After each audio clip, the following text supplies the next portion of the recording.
sharing our stories connects us. Listen and be connected. Join us for the conversation meeting weekly at the intersection of community and culture.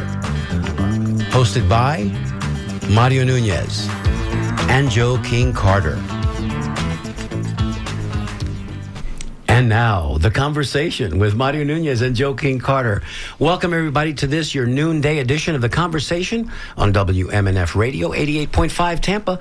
We're pleased to be with you, broadcasting live right here from beautiful downtown Burbank, as they used to say for what show, King? You threw me off there. I know, right? I think it was it not Laughing? Was it not Laughing? It was Laughing. It was Rowan and Martin's Laughing. Ladies and gentlemen, that's the voice of my broadcast partner, Joe King Carter. Good afternoon. How are you, brother? Hey, I am wonderful, thank you. How's your week been so far? Well, since last Wednesday, because our weeks go from Wednesday to Wednesday. We need to sure. be clear about that. From the tippy tip of the hump on hump day to the tippy tip of the hump on hump day. On hump day. I love the sound of that. It was. I'm always living as large as I can. Yes, sir.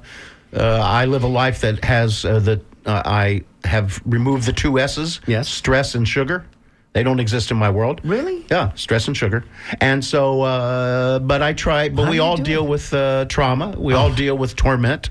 It happens in our daily lives. I was thinking about this morning. We've replaced the jungle and the Serengeti with modern life. And now we're all having to navigate the modern world with all of its stresses.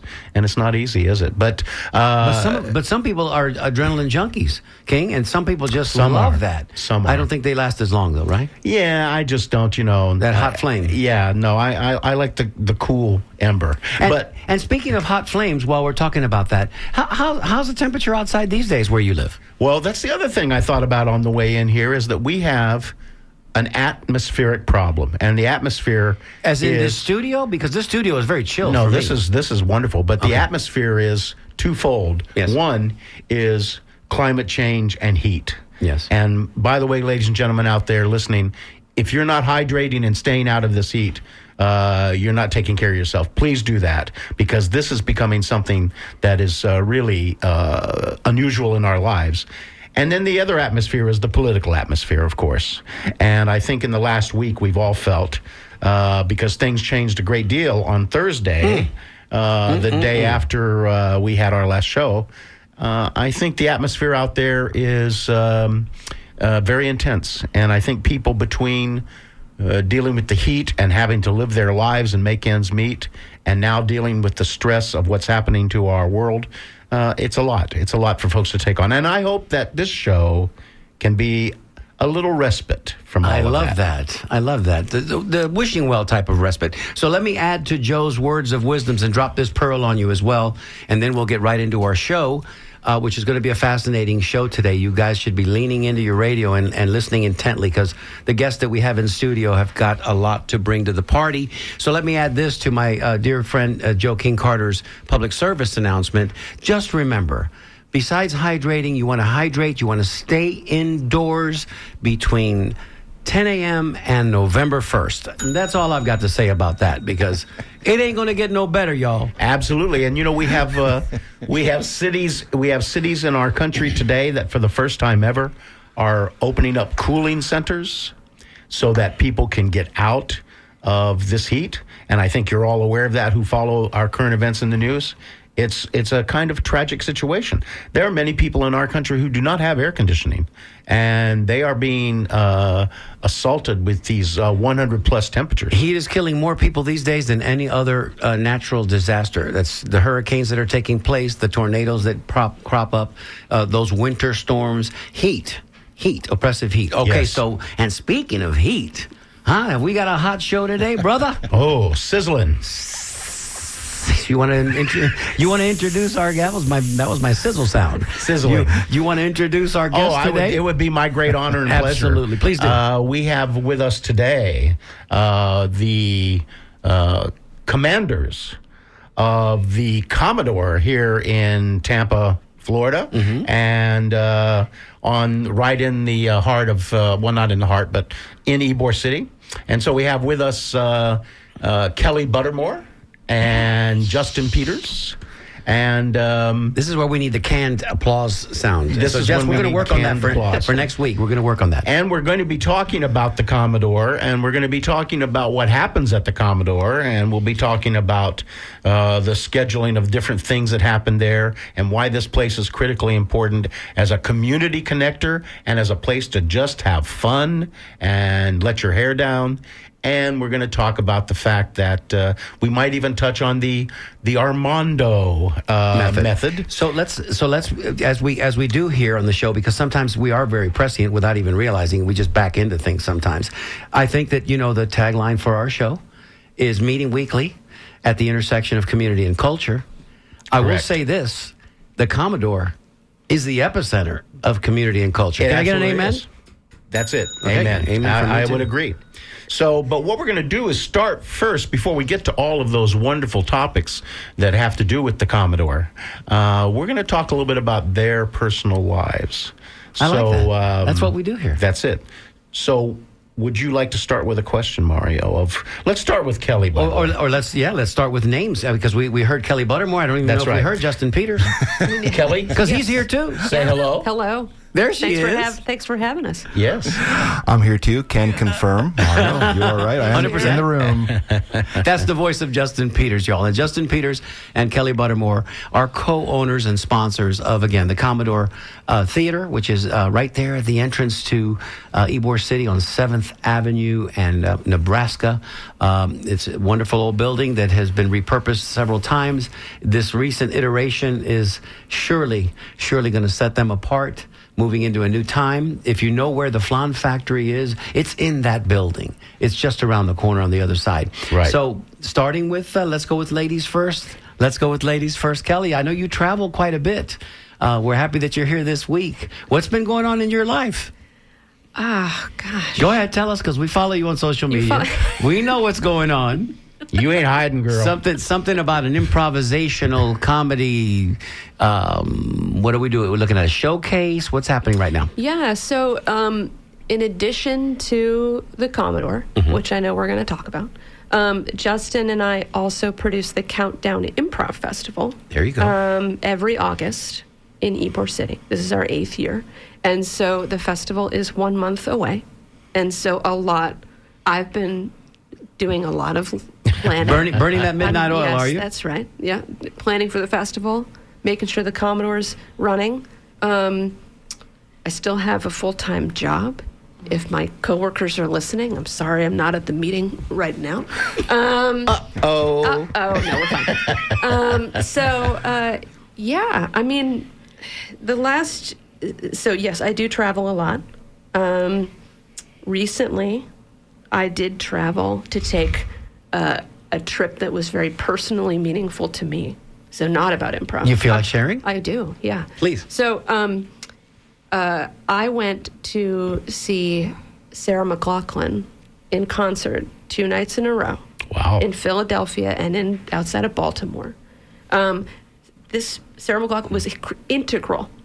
Like when I was 16 years old, that was it for me. I went to Lilith Fair like 4 times. I was like all over it, all over that whole scene. And so I feel like amidst the busyness of my life in my 40s, I had these moments. I went by myself because I didn't, and which is a unique experience unto itself. It's a unique experience because I felt like, nobody has that relationship to that music that I had at that time. It was like personal for me, and I wanted to be selfish for a couple of days, and I didn't want to take care of anybody else's experience, right? I didn't want to turn to the person next to me, however much I might care about them, and say, are you having a good time? Do you like this? Because I've become very people-pleasing and very accommodating, I feel, in the last couple of years, which I don't know that is a quality that I have come to like about myself, but we can delve into that if you want to be my therapist, Joe. It's what we do here. Yeah, but I just felt like it was this experience that I had by myself that like was me checking in with my teenage self, being like, we're still here. Look at this moment we're having. That's an incredible experience that I know that you personalized deeply. But you mentioned just a second ago that you're not sure that taking care of everybody else, a person, you wanted to be a little selfish. Then again, I'll push back a little bit on that by saying that as a professional improvisational actor, that's all you do on That's stage. all I do is that's take all. care. Yeah, that's you got to right. make sure that you're there for your next line and you're accommodating your fellow actors. So I think that's a push-pull that you live Always with every day. volleying the ball back. No, always. in an empathetic way, because you've got to Yes. be listening. You've got to be right there. Yeah. But trust me, Kelly, this process is only going to grow as you get older. I think it does with most of us, is the recognition that we have to take care of ourselves 100%. because in the final analysis, that's all you really have. And even though you may have around you community and loved ones and all that great stuff, you really got to take care of yourself. So I'm sort of glad to hear you say that. Yeah. Justin, can I come to you for a second real quick? We'll just go back and forth. Come on over, Mara. Absolutely. Come on Here over. we go. So Justin, tell us, have you had an experience like the one that Kelly was just describing to us here recently in your life, or have you just been with your hair on fire running up and down the street? A little bit of both. Talking about checking in with your teenage self, I do that every summer in sort of a weird way. I grew up outside of Chicago in a small town. Darien? No, but that is a town, so I know a little bit Yes. about the Chicagoland area. no. So I just threw a dart at the dartboard, and I That came would have up been with Darien. amazing if that would have well, hit. Of course, Yeah, of yeah. course. No, it's a town called Lake Bluff, Illinois. It's got 5,000 people. It's got a lake and a bluff, so the story checks Hence, out. there we go. And when I was a kid, when I was in high school, I got a summer job as a vendor at Wrigley Field, Oh, what a great job. selling peanuts and hot dogs. Was this the Ryan Sandberg era? This was the it's Mark Grace, Sammy Yeah, Sosa there you go, era. there you go. Kerry Wood threw his 20 strikeout game. You in were there for that one. 1998. I was there, and then Kerry Wood from Grand Prairie, Texas. Go on ahead. that's right. And then when I went to college, I'd come back every year and work at the stadium. And this is a unionized job. Yes, sir. So the great thing about unions is, as long as you don't do something like incredibly stupid or truly illegal, like you get to keep working there as long as you want. Absolutely. And I've never done anything incredibly stupid or technically illegal. So I never quit my summer job.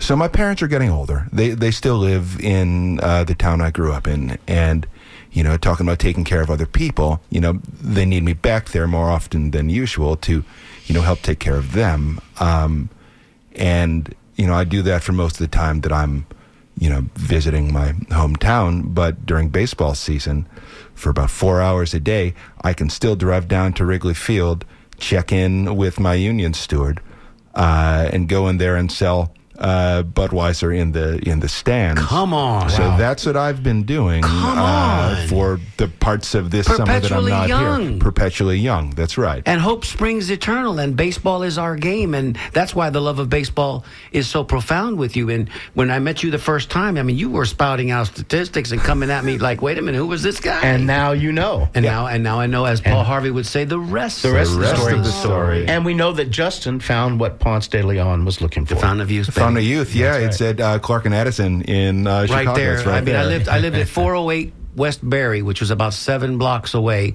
right off of between Broadway and Lakeshore Drive, Right. between Diversey and Broadway. No, between Diversey and Belmont. So I would walk to Wrigley, and I got a quick Wrigley story, and I'm going to bore everybody real quick, but I'm going to say it anyway. So I got there early one day for batting practice. You weren't there yet because I think you were probably still in junior high school. But I'm watching batting practice from the bleachers. At that time, you could pay $3.50, and you run into the bleachers and stake out your area when they opened up the doors. And we were sitting there, bench bleachers. This is before all the renovations. And Keith Moreland, third baseman for the Chicago Cubs, big power hitting right-handed third baseman's hitting batting practice. And I'm out there, of course, I'm out there with my glove in left field in the bleachers. And all of a sudden, I'm talking to my friend, and all of a sudden, I hear that sound. You know that sound. Oh, yeah. Whack. Straight and off the bat, yeah. Immediately looked into the air, towards home plate, and sure enough, here comes that spheroid my way. So I stand up, I pound my glove a couple of times, I make sure that I traverse the 2 bleachers to get to the fence, because now that I've got to get to the fence, I get up against the fence, reach as far as my 5'6" 6.5" frame will afford me, and I snag the ball over the fence. It was going on to wave, and I snatched it. And everybody was like, "Wow, did you catch that? Did you catch that?" I said, "I sure did." damn, I did catch it. You know, it was one of those. I was 25. I'd been playing baseball my whole life. It wasn't a big deal for me. Now I would duck and get out of the way of the baseball. But what an experience. I never forgot it. And I still have the ball, National League Baseball. That's a beautiful thing. Here we go. Let's ring that bell. Love Yeah, that. excellent. Isn't that a good story? Excellent. I might have to tell that story at the Commodore. So, so Kelly, where did you grow up? By the way, we now know where Justin grew up. Where did you grow up? I grew up in Mystic, Connecticut. Mystic. Yes. So it's a lovely town on the southeastern corner of Connecticut. Mm-hmm. It's a huge tourist destination. And so Mystic Seaport, Mystic Aquarium, you know the movie Mystic Pizza? There you go. I was just going to say. Mystic Pizza was a movie that was filmed there. That's Julia Roberts' first big role. And so the town and the restaurant Mystic Pizza is still raking it in thanks to that movie, which is now over 30 years old. Wow. But yeah, huge tourist spot. And my summer job in Mystic was there was no baseball.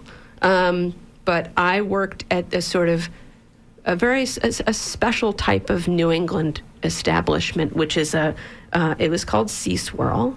And it was like a roadside restaurant shack type deal that served both fried seafood and ice cream. Wow. Hence, Sea Swirl. Yes. Yeah. So I learned how to do a soft serve cone, which Which is an art form. Which is an art form. Invaluable With a little skill. curly Q on the top. Yeah. Thank you, Dairy Invaluable. Queen. And and then a lot of fried food. So that's a huge. So Mystic is a huge tourist spot, and even more so now because of Foxwoods and Mohegan Sun. So the casinos are there now. So huge place, and the tourist population goes skyrocketing over the summer. It's beautiful. So this is The Conversation. You're listening to us here at noon on Wednesdays, each and every Wednesday. Let me remind everybody, if you've got a question for our guest today or you just like to join in the conversation, this will be a great time to give you the phone number. It's 813-239-9663. You can send a text, 813-433-0885, or an email, dj@wmnf.org. Operators are standing by. So now let's talk a little bit about, in both of your lives, what sort of prepared you for or brought you to this place where you became involved in something as special as Avant-garde, even. as improvisational comedy, because I have a feeling that, first of all, I can't support this, but I'll bet you that there are a lot of people out there who have dreamt of going to a comedy store and doing stand-up. That's a little different thing, I understand. But the point is, it actually surprises me how many times I've met people Who said that? Expressed who that have to you. said, Sure. yes, my dream was to go do that. So you both have done something in the performance area that's pretty unique. So let's start with Kelly again. How did you sort of slowly throughout your life work toward that direction?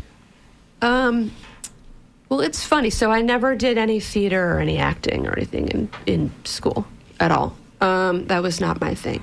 And it's funny, the improvisational mindset does require one to let go of like control and structure. And I feel like for my whole life, I've been a pretty let's have a spreadsheet for that person. And I can kind of see that. Yeah. By the way, I get that. Yeah, I love a spreadsheet. For me, and so this goes back to and now, we're getting personal here. So the Sarah McLachlan thing, right? I told you I was all into that, right? All in. Right. And so the things in my life that I was born or perhaps nurtured this quality where for better or worse, I either love something and need to be completely immersed in that thing or, like whatever it is, or I don't care. So for me, I don't like anything. I either love it or I'm not there. No ambivalence with Miss Kelly. I don't have a lot. I don't Interesting. have No, the because she ability. doesn't have time for that. No, I don't have time for that. I don't have We time can for appreciate that. And so for me, my journey to improv came out of one of those periods of my life where I found a thing. So for me, it was Saturday Night Live. So when I was in college, it was Tina Fey, Rachel Dratch, Amy Poehler, all those folks who came out of improv, all the really strong era of women on that show. I became very invested in that show. I went to college in Massachusetts. Shout out Mount Holyoke College. I went to college in Massachusetts.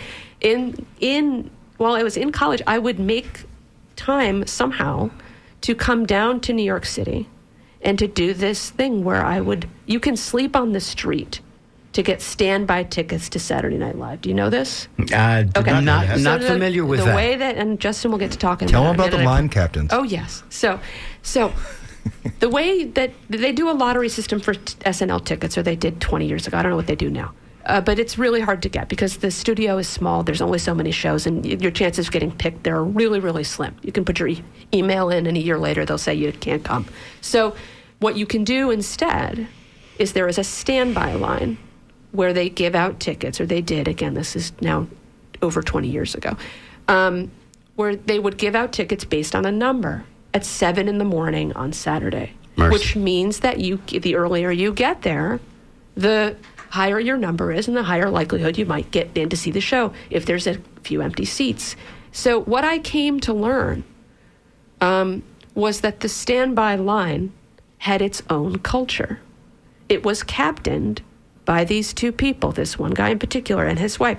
This guy named Lewis, he'd done standby for every single Saturday Night Live show since the very first show. Wow. In 1975. Which we're about to have the 50th golden anniversary. Exactly. Right. 50 years. And so after 10 years, Lorne Michaels gave this guy 2 tickets, but he came to the line anyway.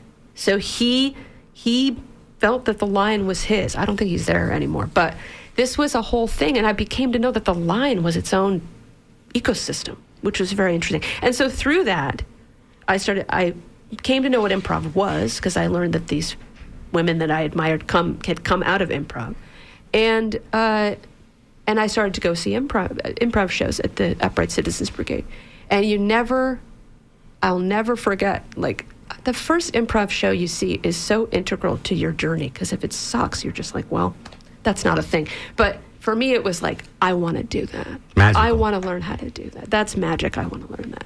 And so that was my journey. And so my goal when I moved to New York at the age of 22 was to climb the ladder and try to get to SNL myself.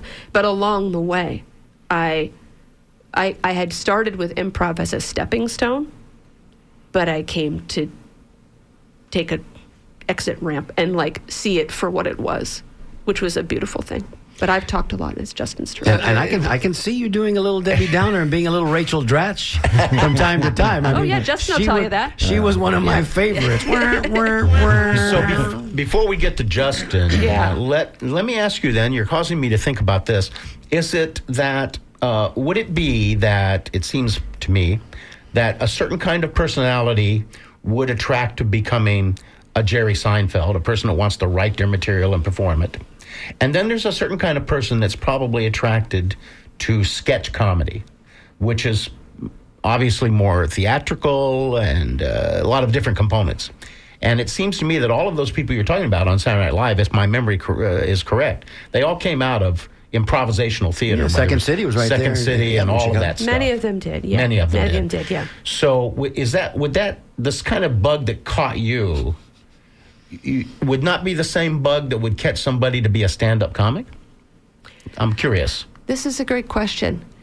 So I can't speak as much to sketch. I think sketch is a different animal than improv, but I think improv, it's collaborative. And so, and it's built, you can't do it alone. Well, you can do it alone, but like, you can't do it without another person. And so there's something about the letting go of the need to control the material. For it to be so structured, yeah. Is it psychotherapeutic in a sense? I mean, are you growing yourself as you're doing it? Well, yeah, because like when you start doing improv, and I still do this sometimes, I'm guilty of this, you come in with a preconceived, you get a suggestion, and your brain starts going, right? But the brain is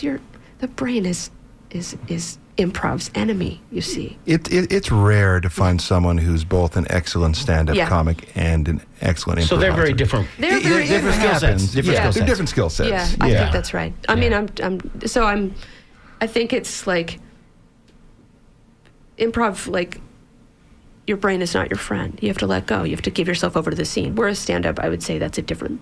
Justin, I'm going to throw this at you real quick, and it just popped into my head as Kelly was describing all of that. It's almost as if you can say the skill set that is required to be a really effective improvisational actor will afford you, if you wanted to delve into that more structured comedy, to be a good stand-up comic as well. I don't know that it works necessarily the other way. Or sketch person. Or sketch person, as does a comedic actor with all the sense of timing and all the skill and the nuance can be an excellent dramatic actor, because you can harness that and become an excellent focused dramatic actor. I don't think it works the other way. No, it doesn't. I mean, if you can really put yourself in that sort of like Zen flow state where you come up on stage with nothing, not an idea, not a plan, just nothing, and are comfortable with nothing, and comfortable enough with your own intellectual fluidity and your own innate charisma to trust that no matter what happens next, you'll be fine. You can make something entertaining out of absolutely nothing. Then that, when you can get yourself to that state, I think it does instill the sort of confidence that, can translate to other formats. Justin, that was masterful what you just said, wasn't it? I can't wait to hear this in the archives. It's a coffee table quote. Because I didn't write it down, brother, but that's going to be on the next T-shirt that we make, okay? The conversation and all that's on the back. You must become comfortable with nothing. Yeah, it's very zen. No, I like very zen. I like you have to be comfortable with your intellectual fluidity, and there was a second part to that too. We'll go back and listen to it in the archives. Don't worry, I'm not asking you to catch it twice. I don't know what I say. I'm coming in here with nothing right now. Yeah, right, there you go. Went into that trance-like state. Started with nothing. But that's the beauty of what improvisational and the type of improvisational comedy that you guys do. Because when you jump out there on stage and you're introducing the evening's performance, you let everybody know, hey, we're making this up out of whole cloth right now on the fly. And some of it's going to work and some of it might not. But this is the beauty of creating art in real time and in this space. Yeah, and it can't be owned. It can't be controlled. It can't even really be explained. It is the most non-commercial form of comedic theater or performance art that we've ever encountered. You cannot monetize this. You cannot capitalize it. No one can control what was created and leverage it to add value to what existed. The value is in the moment, and it is exclusively in the moment. When the moment's gone, baby, it's gone. If you weren't there, you weren't there. Gone, baby, gone. It's almost as if the tape in the beginning of every Mission Impossible TV show that we've ever seen self-destructs. Exactly, exactly. So, and there's some real magic to that. Right. As, it's alive. I mean, it's kind of that kind of thing. Lightning in a bottle. What I've noticed about watching, being at performances at the Commodore, is that it's not about did that moment go successfully or did that moment fall on its face. It's more like all of it is happening and I am involved in it by being in the audience, and I'm watching people create, as you said, something out of nothing. Yeah. And I find that most interesting about the whole process. If you get 2 or 3 great laughs out of a moment, that's great. But if there's a moment where you go, well, that was a weird way to go at that, it still is interesting. It's so much more interesting than almost anything else you can watch, be it in media, on the internet, on TV. TikTok. It's life. It's life happening in front of you. Now, Justin, down the path that she went, let's talk about your path. How did you go from Wrigley Field? How did you come to improv? So in 2006, my buddy Matt and I were in L.A. writing screenplays and TV pilots. We were going to be the next big thing. Whoa, I think there's a whole... there's a whole on-ramp to that story. Yeah. That's another show. That's another show for you. Yeah. We're always available on Wednesdays. So you were going to be the next Matt Damon and Ben Affleck. Yeah, we were out in L.A. and we were actually doing pretty well.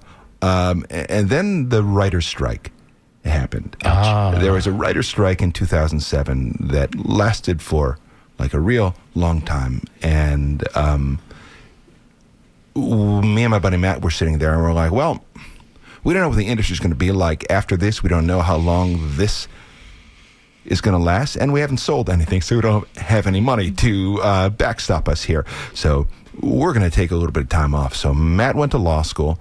I went to grad school in New York, and I wanted to find something to do with my time that sort of kept the intellectual fluidity. Yeah, and the creative brain alive. Creative juices, yes. Yeah, exactly. So I started taking classes at the Magnet Theater in Chelsea in New York, and I loved it. It was so completely different from every form of creative endeavor that I had, ever done. I was always a person who wanted to control every aspect of the thing that I was creating. I wanted to write everything, every bit down. Parallel here, yeah. Exactly. Yeah. And this forced me to not be that. This opened up a whole different, side of my brain that I hadn't even realized it existed, and I fell in love with it right away.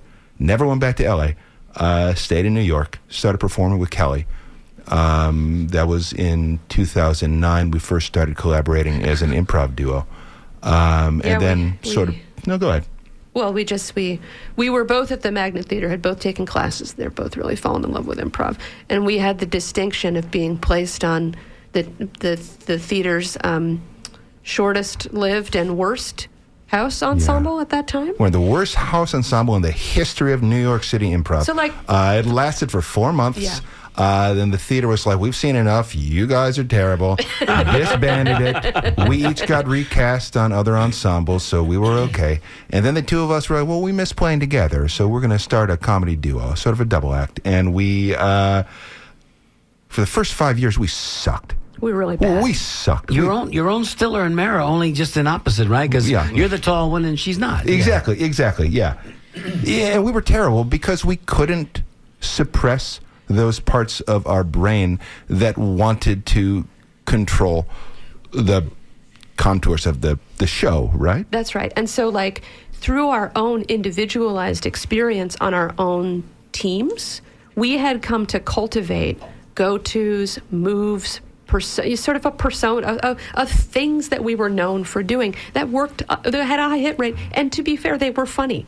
But they were our own.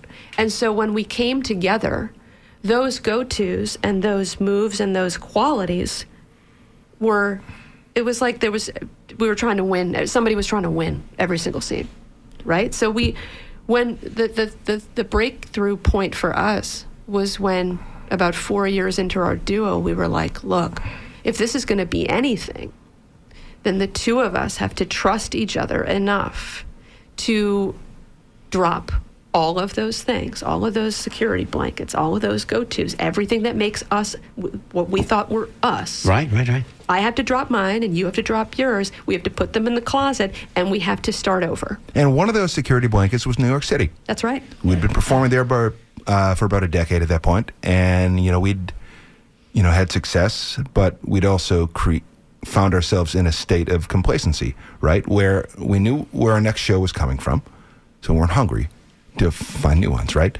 And the audiences knew what to expect from us. So they were laughing preemptively at what they expected us to do. They saw you on stage and they were already That's right. Yeah. So we were like, we have to put our work in front of audiences that don't know who we are, have no reason to like us, and we need to take our act on the road.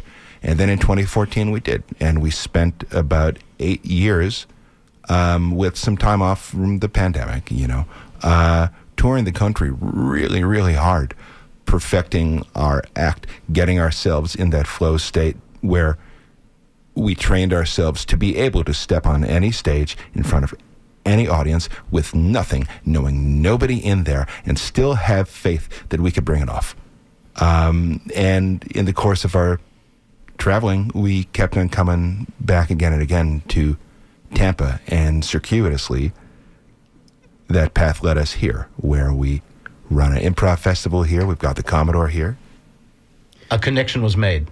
Joey, let me real quick. Go ahead. Yes. I just want to. If you'd like to join the conversation, that's the name of the show, by the way. If you'd like to join the conversation, do it now, because what happens a lot of times, we find this, Justin, and we find this, Kelly, is that Our interviews are so intimate at times and so fascinating as this is, that people are just listening and they're not thinking about calling. And then when we get to about 10 minutes before, we get inundated with calls and we can't take anybody's calls because we run out of time. We have a bottleneck. Yes. Yeah. And if you're interested, though, listen, if you have a question, if you've got a comment, if you have experienced what Kelly and Justin are talking about in your own personal lives as entertainers, share that with us. Call us at 813-239-9663. Send us a text. I'm right here. I can read your text immediately as you send it in. 813-433-0885. Also send us an email. dj@wmnf.org.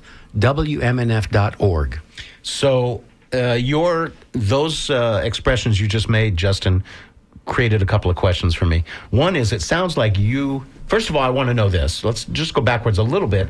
What was it about you two...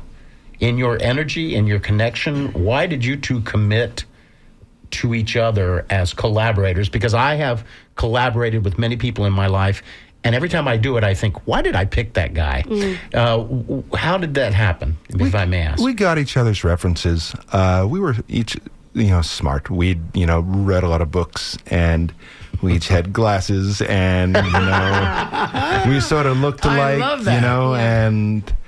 she knew who El Giro was. Stop it. Yeah. We're in this love together. Exactly. So let me just share with you that I'm looking at Will Ferrell, and I'm looking at, help me, I just flew right, Cheryl Terry. Oh, yeah. Did you do the cheerleader skit? Because I think that's an amazing skit. Yeah. You know what I'm talking about? Oh, absolutely. Oh, yeah. Yeah, no, we've got that sort of energy Yeah. on stage. But absolutely. you found it is about energy, isn't it? Yeah. You found that your energies were on the same wavelength. Yeah. And they we understood each other. We complemented each other. Right. And our energies also complemented each The other. other thing that came to my mind as you were talking, Justin, was that you were describing to me something that sounds very, very courageous to me, frankly, to say we would get up on a stage with nothing, in a room with no one we knew, in a town where we're not in familiar. a city I presume you know no one. Yeah. And that's No props, no That's props. like being the image that pops into my mind immediately is being naked. Literally taking your clothes off in front of people and saying, well, this is what I got here, folks. I'll tell you a quick story. We were in Dallas, Texas in 2018, I want to say. We booked a show at a comedy club that no longer exists. And there were two opening acts before us. And we showed up and we realized that the only people in the audience were the opening acts plus three drunk Texans in standard cowboy hats and crop tops and Wranglers? They were heckling. Yep, Boots? They were heckling. They were heckling loud and mean all of the opening acts. And we're sitting there backstage saying, should we just leave? Yeah, if we just left, would anybody Would know anybody we were gone? notice that we weren't here at all? Right. But then we're like, no. We're going to take back the room from these people. We're going to win them over. So we went up there. They started talking to us. We started talking back to them. We created a little bit of a rapport with the hecklers. We got them on our side. We did a quick 20-minute set just for them.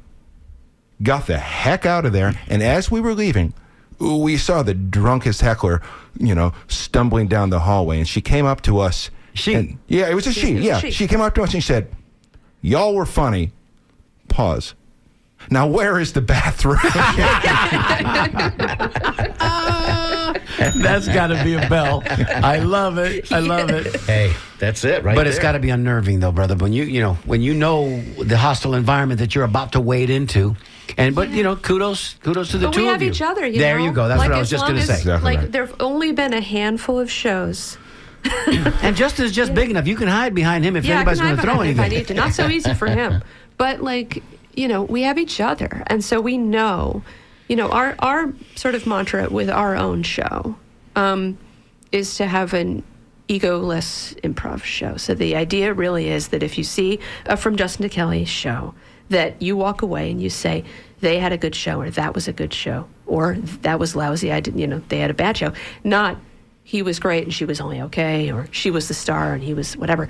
It's the always idea they. is to let go of any sort of individual achievement, to be distinguished between the two of us. And that was the process of building trust together. And so when we go up there, we know that neither one of us is going to bail on the other person and try to win the room on their own or do something that And to bring this back more broadly to the master topic, Yes. that is the foundation of ensemble improvisation more generally, and that's the sort of work that we try to create at the Commodore, a world in which everyone is in it together, where everyone has each other's backs. They're all building something from nothing as a unit, rather than individual members of the troupe trying to sell out their compatriots in order to stand out, to tell the best joke, to sort of win the applause. We abolish that sense of No ego. gong show mentality No here. gong show mentality. Right. No, we all sink or swim together. And I find I love that. when I watch Very democratic. when I have watched improvisational work at the Commodore,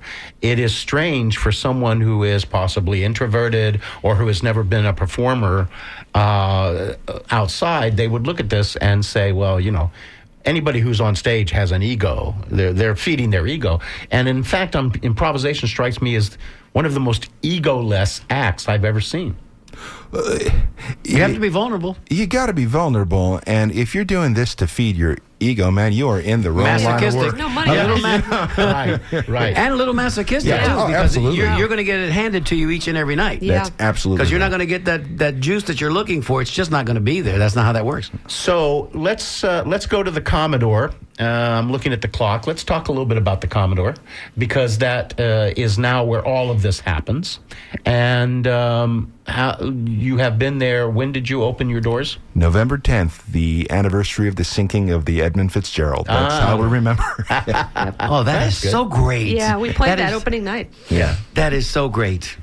And so we can plug the Commodore a little bit, but let's talk about what happens there generally. I know you have classes, and let's talk a little bit about kind of the schedule of things that happen typically at the Commodore. Sure. So we have shows reliably every Friday and Saturday night, usually 2-3 shows a night.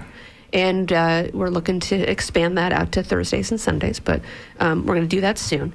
And then we do have classes. So we have a drop-in class that's just anybody can go to on Thursday night and try their hand at improv. And we also have longer level-based, sort of like intro to improv 6-week class that then goes to level 2, level 3, as well as some sort of like skills-based classes. And so these are really meant for all levels of experience. And you also, Justin, you said that it's hard to monetize this kind of activity. We want you folks to Boy, that's an uneasy chuckle that's coming from the other side of the Yeah, I studio. understand that, but you do have a small ticket price, and an event has Modest. changed. Modest, very modest. Yeah, very modest. And you have a new change in your what you may offer at the club. Correct? That's right. We have obtained our AB2, our beer and wine license from the city of Tampa, so we are excited about that. Thank you, City of Tampa. Thank you, City of Tampa. Thank you, Mario, Thank for you, coming Mario, to for coming and speaking on our And behalf. advocating, yes. Yeah, appreciate that more than we can say. Next step for us is to finish the build out of where the bar will be and get the health inspectors sign off on that to make sure everything is ship shape. Once we have that, it is then up to the state to sign off on a temporary license preceding a permanent one. And once all of those things are in place, we will be up and running. We'll have it within a month and a half. I hope so. I just received an email from the Gordon Lightfoot Foundation. They say thank you for the shout out there. That's of course a great Gordon Lightfoot, late great Gordon Lightfoot, who sang the wreck of the Edmund Fitzgerald. We've got a show that's coming up this Friday night. We would be remiss if we didn't talk about it. We should in just a second. But I was thinking, you were mentioning earlier that the comedy that you guys produce, the wonderful art, the living art that you produce, is here and then it's gone.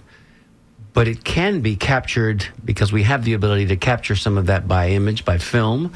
Is that something that you would be agreeable to consider? Because then you would be able to expose this beautiful art to some people that might not have a chance Absolutely. to attend. No, that's one of our goals, and that's something that we're working towards.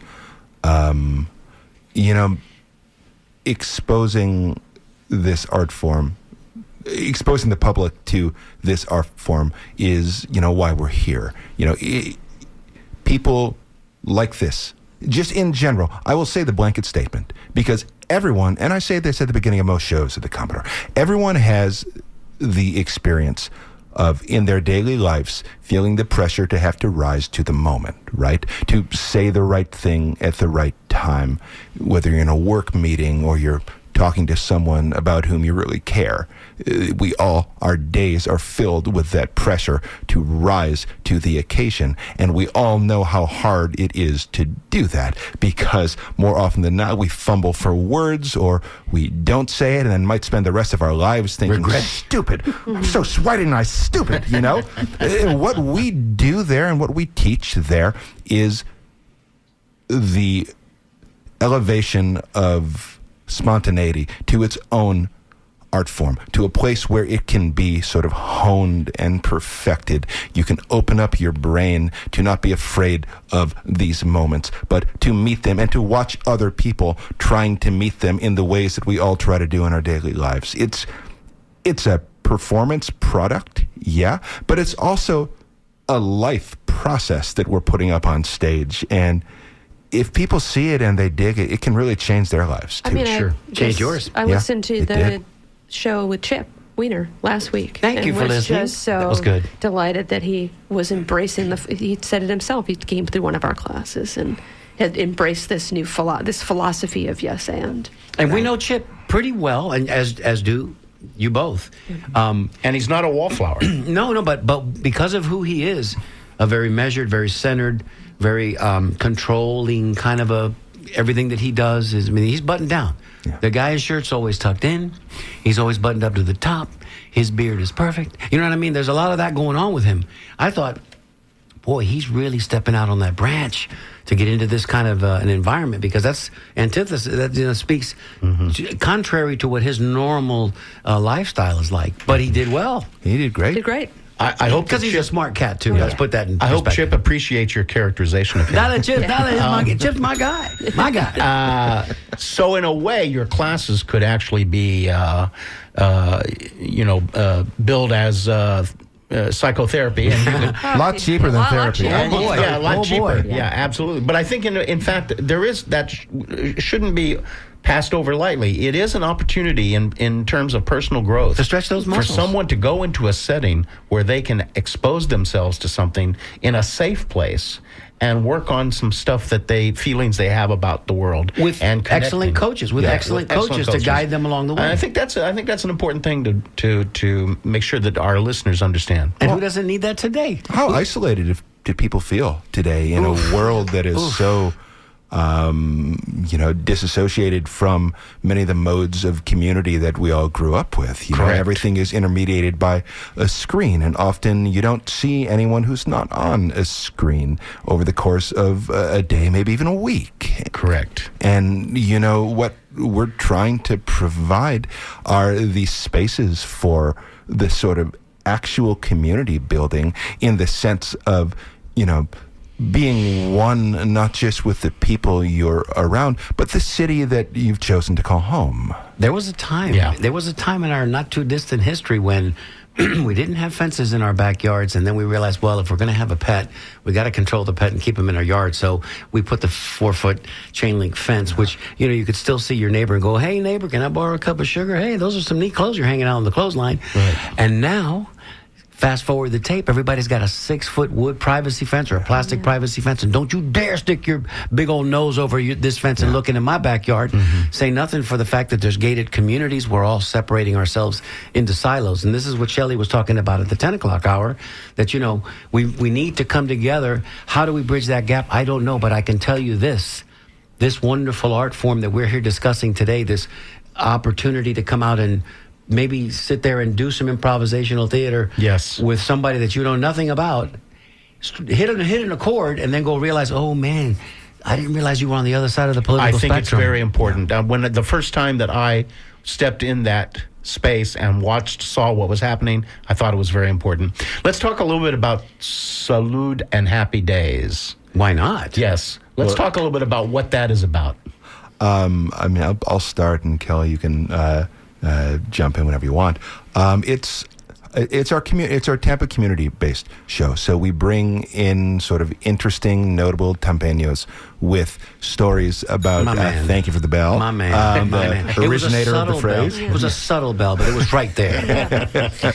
We have a guest every month who comes and tells stories about their life in Tampa, the changes in the city, memories that they have from living here. You know, the stories that we all store away and, just are waiting for the moment to share them in front of people. And we interview the guest, and then our troupe of improvisational comedians come off and sort of riff off of the stories that they heard and sort of do improv scenes based on those that can be linear to the story or sort of only connected via dream logic, and then the monologist comes back on stage, tells more stories, and so on and so forth. It's really fun. Yes, and it's both Mario and I are alumni. Yes, we are. Proud alumni. Yes, and my friend Mario is actually going to be in a unique category because he is returning as the second timer, correct? That's popular demand. Yeah. Is this by popular demand? I want to ring the bell for myself, but I almost can't. Yeah, no. But I might. I think you should. But I'm just Let me guessing. do this. Thank you, sir. I'm just guessing that at some point I'm going to have to ask for my third time Well, I was jacket just or my about to fourth say, time speaking jacket. of Saturday Night Live, Right, we did you got to see keep that? the Commodore There over we long go. enough to get this man a 5-timers jacket. And, There we and go. we will. That is part of our mission here at the conversation, because we know and love, and I say that from the heart, Kelly and Justin, and we know who these people are. We know the kind of work that they're doing Sure. to try to make this work. Yes. And we need to, really and truthfully share And the to love. that end, let me say Friday, what time Friday? Let me say Friday at 7:30. 7:30. Doors open at 7. And doors open at 7. And let me say to our listening audience that all of these events are special. Salute and Happy Days is particularly special because I remember as a Bradentonian watching it on TV when Manuel Biro would salute on his TV commercial for Las Novedades. And so I have it's a warm thing. But what I want to say to the audience is, folks, don't sit home and watch something on the tube. I mean, really, come on out. Stretch your legs. Your mind. Can I just add another plug? Please. We just got a second air conditioner installed. There we go. Okay. There we go. So it's cool in here. Yeah. So it's cool. It's refreshing. We've got working bathrooms. It stretches the mind, and it's entertaining at a level that very few things are entertaining. It's a minimal ticket. Intimate theater You can space. soon you'll be able to get a glass of wine or a beer. It's just such a great addition to the community, and we all who love the Commodore want to make sure that it remains there, and that means it needs support From the community. and patronage. Yes, so please come out, folks. So before we get ready to sign off here in just about a minute, Justin, anything you'd like to drop a couple of pearls on us, man? I mean, we've been speaking a lot in sort of high-flung tones about what Love we do those with the tones. Commodore. I love those. On more sort of like base level, it's really fun. It is. It's just a fun night out. I mean, if you want to go out and laugh, like we do that there. It's not all personal growth and woo-woo stuff, right? You can laugh. It's fun. We'll have a good time. Yes, Of course. Yeah. Yes, there's that. There's Yeah. a lot of laughter. Yes, there is that. And as soon as the beer and wine starts flowing, there'll be could be More more laughter. laughter. even more. funnier. Yeah. Even Right, more. right. Kelly? No, I can't. That's Justin hit the nail on the head. Like, it's a great fun time. Like, come do something. As Joe said, get off the couch. Just you can go back to the couch another night. That's come right. Come off the couch. Come see us. Come see Kelly and come see Justin. See what they look like. Now you know what they sound like. Come see what they look like. Right. 4 eyes. Look at you. From a guy who's wearing glasses, baby. That's right. All right, Joey. Give Yes. us your parting thoughts real quick. I just want to reinforce that idea that people come out in the community. It happens to be on the edge of my community, Ybor City, and Ybor City needs this kind of artistic input. And then there it is.